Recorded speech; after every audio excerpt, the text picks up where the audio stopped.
Another topic that draws lots of questions is raised vegetable gardens. Hey, Alan.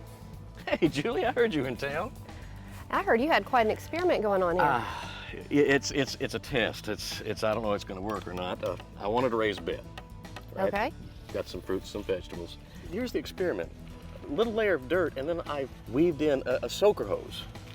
Okay. And then cover more dirt. So now I've got instant water under there. Right to the roots. Right. And then covered this with a weed cloth. And I'm thinking this is going to work, but I was hoping you'd maybe give me an honest opinion. I think this sounds very well thought out. You're a man who has pulled many a weed in his day. Yes. And you want to make sure it doesn't happen again. And this weed blocker fabric should help keep anything that might want to sprout in here from having a chance. Now I know the big issue, of course, after this is going to trying to keep the birds and the critters away. But, sure. But with a raised bed, you have something right here. You can attach a frame if you need to. You can do trellis. You could do bird netting. Yeah.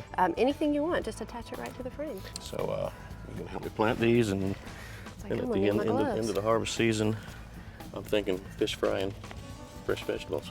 I'll wait for my invitation.